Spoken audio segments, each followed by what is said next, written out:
All right. Hello, everyone, and thank you so much for joining today's first episode of the Growth by Design webinar series. Today with Catherine Banks. Catherine, lovely to see you again. We just chatted a bit earlier and totally excited about this topic today. We're talking about B2B social media visual trends. And to kick things off, let's get started straight away. We don't want to keep you waiting. This is only 15 minutes long. Hello, everyone. All right, so the first question I have for you is why should B2B marketers, in your opinion, use visuals in their social media strategy? Well, that is really simple. Of course, everybody wants engagement. That's what everybody is looking for. They want to engage with their customers and see what their customers want. And there have been like many polls, many, surveys about this whole topic. And basically, I think LinkedIn recently said that 98%, you'll get a 98% better response with visuals than you will without. And that's such a huge thing. And I think on Twitter, they say it's three times more likely to see your content, but really it's closer to that 98% because people just don't respond to things when they don't, it doesn't catch their eye. And it's not that they don't want to respond, it's just that they don't see it. And it's just really important to have really great images. Yeah. That sounds really good. And you're obviously an expert in social media. You've been working with many brands online over the past years. You've got 18,000 followers on LinkedIn. Do you see like some patterns or some trends or some formats that work well in social media especially for B2B marketing teams? Yeah, it seems to be right now that carousels and doing multiple visuals are really, really hot. And they do really well on LinkedIn. And I just don't understand why more. I think I see one every, or maybe 2 or 3 a week. And when you factor in how many people are on LinkedIn, I just can't believe that it's not more and that more people aren't using that functionality because that's proven. They just go from one graphic to another, to another, to another. And then at the end, they have something to say. So like 4 is the sweet spot. If you can do 6 or 7, you're doing pretty good. But yeah, carousels are really hot. And a lot of people don't know also on Twitter that you can actually add 4 visuals. And so you can tell a story there and people just don't use that function. I mean, once in a while, they'll add in an additional photo or something like that, but you can literally be a storyteller and tell the story of your brand if you do it correctly. Yeah, and that's a good point. The LinkedIn carousel posts you're referring are these like swipe right things, right? Where you can see like a story. And do you recommend doing that on a personal, like on your personal LinkedIn, like if you're like the CEO of a company or the marketing leader, or do you recommend that doing that on the company page? What works best there for these formats? So first of all, personal pages always do better. It's just the way the algorithm is set up. But on company pages, I work with some brands that have crazy numbers. They might have 15,000 followers and just have crazy engagement when they do carousels. And it just retains people's attention. It makes them want to become engaged and join the conversation. And that's really what you want. You want people to start talking about your brand or what it is your message is. And it's really, really important that you think about your audience. I feel like a lot of people are just out there to put their message out there, but they're not really thinking about the people that they're sending this message to. And that's so, so important. Yeah, so you're saying basically that, the audience that you're targeting, you should consider like what kind of formats or what kind of visuals, what kind of styles they like rather than like what you personally like, right? Because it's all about the audience. Absolutely. You have to take your personal, we all are, it's all a little bit objective, subjective, whatever you want to call it. But you have to take your personal, there's a lot of things I put out there that I don't like, me personally, but customers love it. It's KYC, know your customer. You have to know your customer. If you don't, you're just wasting your time and your money. So yeah. Exactly right. And by the way, friends, if whoever's listening right now, leave your questions in the comment sections on the right-hand side. We'll cover those in a bit. So anything that you have in mind, just put it in there and we'll make sure we cover this as well as part of this Q&A. And then again, like if you're like a B2B marketer and you kind of like want to create like a visual strategy for your social media, what type of things do you recommend people should be doing? Well, I feel like a lot of times when people are building a product or, building out their brand identity is something that isn't, in the forefront, and it really needs to be more. It becomes an afterthought, and it becomes something that they do once they launch a product. And a lot of times you pivot the identity, or you pivot whatever it is that you start out doing, and that has to happen. But it would be interesting to me if more companies thought about it from the beginning instead of, slapping a logo up there. I mean, I get it, you're trying to build a product, but think about what you like to see. Think about what grabs your attention, the colors, the visuals, the fonts. It all matters. Every single part of the design aspect in social media matters, and you have to think about it. There's styling tools that you can, use when you post. There's a million different things you can do to capture someone's attention. But I feel like they don't think about it until after the fact. And, when you're building up your brand identity, it's important you do it from the beginning, from day one. Sounds good. And what we actually see, like some of our clients at the Design Buffs, they basically have like a little mood board where they capture inspiration examples and things like that. And they can Perfect. always refer to that as a visual guideline. Now talking about like capturing the attention, what are your thoughts on like staying on brand all the time versus going a bit crazy and kind of like interrupting the pattern? This is a common thing called pattern interruption. People see like ads all the time on LinkedIn and they know it's not. So how do you see that point? Like, can you be bold enough to go off your brand guidelines sometimes, or do you have to always stick to your typography and your colors and your imagery and all that stuff? What are your thoughts on that? It's kind of interesting. It's like sitting in a room with someone and having them talk about themselves for 8 hours. You don't really want to do that, right? So you want to see something different. Yeah, we all know we look at ads all day long, every day. Almost everything that we see has some type of messaging for a business or for whatever, the purpose is.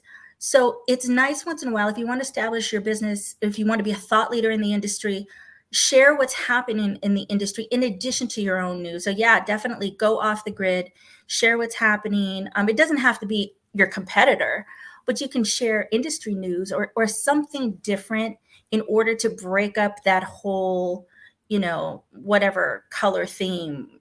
I feel like people appreciate that. They want to read about different things. They want to learn about different things. They just don't want to be messaged to all the time. You can't do that to people 24/7. Sounds great. And obviously you work with lots of like Web3, like crypto companies in your space. Like I always find it hard, like if you're running a B2B tech product or like a very high technical product, like how do you like visualize the product in the best way? Or how do you visualize like complex information? I know like infographics have been around for a long time. Do they still work? Like how do you make it digestible? Because obviously audiences' attention spans are going down, right? And like short-term content on like TikTok and stuff is coming up. So what's your recommendation on what kind of formats work there to communicate complex information and or products? Yeah, and again, I feel like we're all so busy that, if you put, these extremely lengthy type things. I mean, a lot of people like that, they have a little bit more time, but for the most part, I mean, people retain 20% of what they read, right? So don't make it 85, pages of dialogue. Just make it short, something succinct, make it very clear what you're trying to say.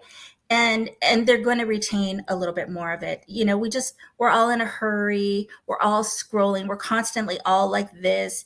So yeah, I feel like bite-sized pieces of information are a little bit better. But me personally, I do like infographics. But the thing is, I like them. I like the look of them. I don't know though if I actually read everything that's on them, and that could be the whole "we're really busy" thing.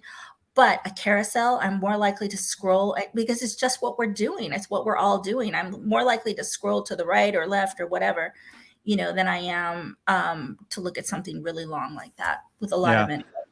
That's a really good point. And sometimes like with these infographics, what you can do to pimp them up a little bit is to create like animations and add some motions to it, because that will obviously capture the information and make it a bit more digestible.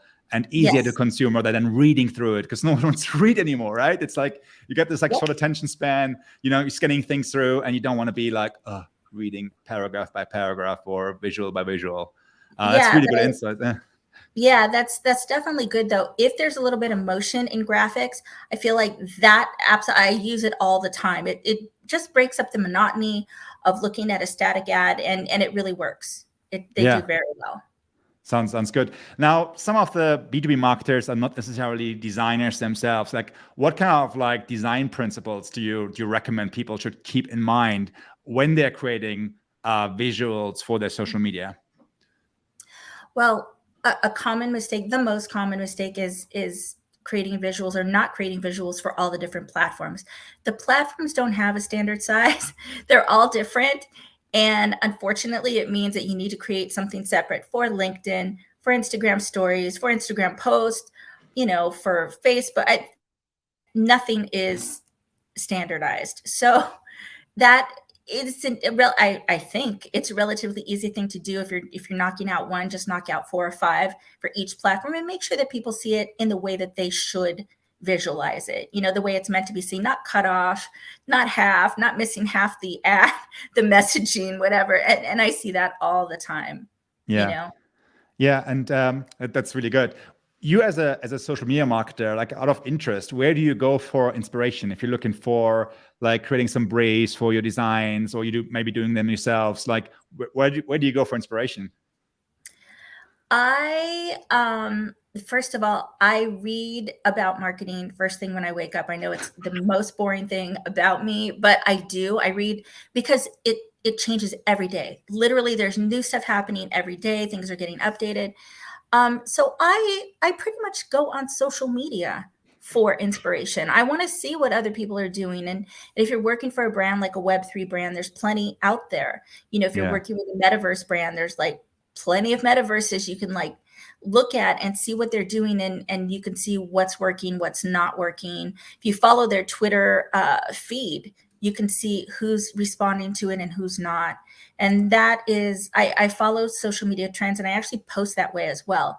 So, I mean, if we all have like certain things that we put in that we schedule, but if I see that a certain thing is trending for a client, then I'm going to go in that direction. And I'm going to add a piece of content that is currently trending, and push it in that direction as well. Share it. Amazing insights. Really, really good. Now, you also work with a couple of companies, right? Like, do you have any examples of B2B tech companies or B2B like products that are really, really, doing it really well, doing visuals really well, doing engagement really well, like just getting social media still in 2022? I do. I guess I can name them. Yeah, I guess it's okay.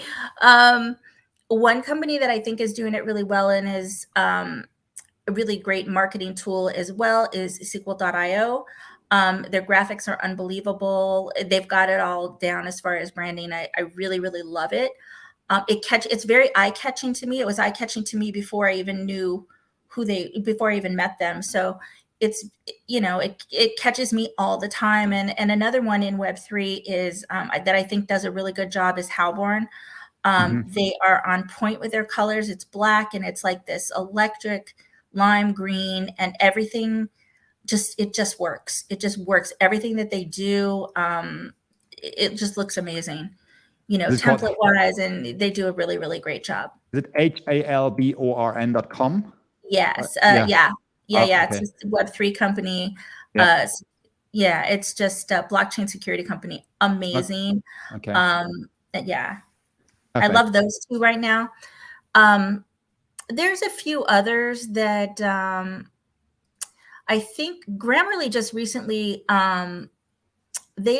rebranded, and I kind of like it. They have a really great mix of visuals and graphics and photos, and it's just all very it syncs really well. It looks amazing. So yeah. Yeah, really good, really good. Catherine, we got a question here from Sam. Hi, Sam. Lovely to see you, and thanks for joining this LinkedIn Live here today. So the question is, how useful are Instagram, Facebook stories for B2B companies as opposed to standard timeline posts. I've been trying to use them a little more frequently, but can't say I've seen a huge benefit yet. What are your thoughts on that? You know what? It's really great to use both stories and timeline posts. So now a recent development with Facebook is that hashtags are back in. They were out for a long time on Facebook, and now they're making a difference. So if you can add a few hashtags on your static posts on Facebook, on your timeline posts, and what you put on the stories should be very different from what you put on the timeline. And that's a little bit more time consuming, but you will see a benefit if you're consistent with it. The thing is to not put something in once or twice a week. You literally have to do it every day, and people will start to get used to it and see it, and you'll see the benefits for sure. Thank you so much. Sandra, if you just give a thumbs up or like okay or something in the comments to make sure that Catherine answered your question. And if not, we can always continue a little bit more on that if you want. Does it all help you? If yes, just leave a quick comment and we know you're fine. Seems like that's cool. All right, so we're almost at the end. We're gonna keep this format very snappy and very short. Okay. So I want to say thank you to Kat for joining us. Unless there's any other more questions on this topic, I would say we want to thank you for attending, and if you want to follow on content for the intersection of marketing and design, follow the page, and basically you can hear from upcoming Growth by Design webinar series. And by the way, Catherine is always active on LinkedIn, so if you want to connect with her, follow her or connect with her right now. And I'm sure she'd be happy to answer any questions that you might have about social media strategy or visuals or whatever. Yeah, with that said, always happy to answer. Awesome. Thank you so much. And lovely to have you. This is the first episode done. It's a wrap. Thank you so much and have a great Wednesday, everyone. Take care and I see you soon. Bye-bye.